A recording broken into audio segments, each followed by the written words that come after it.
I mentioned earlier that Carol and I broke up during that summer to get the money to go in the first place. Now I came back. I go to BYU. I don't know where she is, but I still have this feeling for her, as strong as ever. But I guess it was just false pride. I was not going to call her. I was not going to do it. And fortunately, she had more sense than me. She transferred from Utah State at beginning of the sophomore year to BYU. And she stayed with a couple of kids, girls from Idaho Falls High School. So they all knew each other.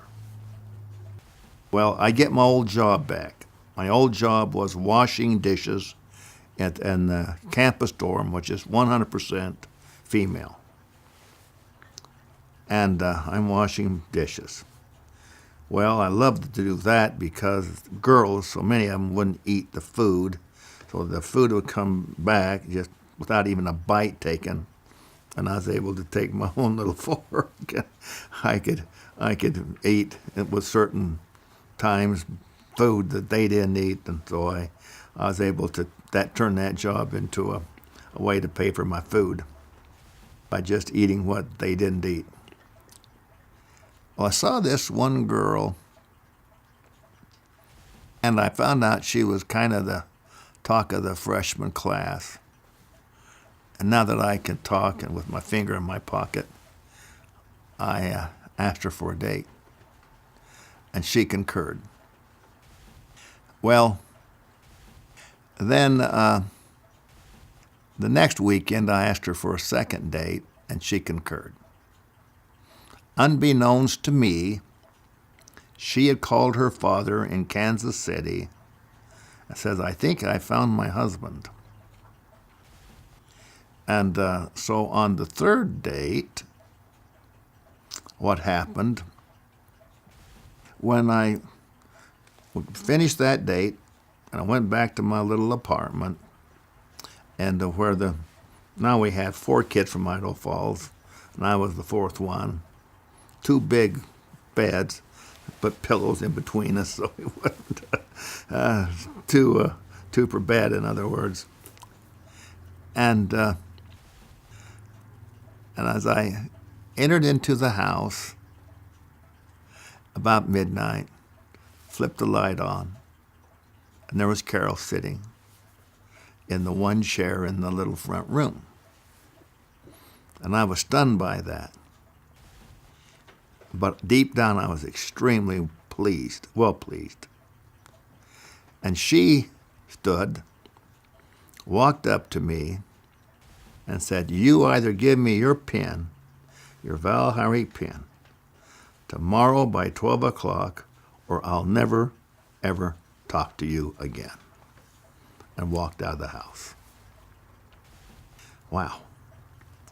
And my roommates, they all had their ears up to the door where they could hear what was going on. Well, she was gone. I mean, I didn't say a word, just bang. She said it, out the door she went. Well, what happened was, the date that I had, called her parents and told them that she had found her husband. She was a very aggressive girl, obviously. Well, they flew to Salt Lake, drove down to Idaho Falls, down to Provo, and wanted to meet me. So that next day, so I give Carol the pin at 12, but then I had another date with her at 2 o'clock to meet her parents. And I'd agreed to do that. Now I'm pinned to Carol. Now I got to meet her parents, the other girl.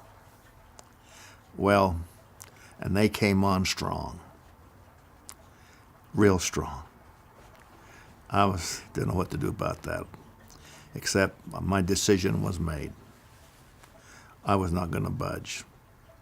Following the introductions, then I sit down with her, and I tell her that this is the last time that I'll ever be seeing you again. And, no more dates. That I'm engaged to Carol. You can't have it both ways in life. You can't, we talked about last week, you can't have your cake and eat it too. You can't have it both ways. Sometimes you just make a decision.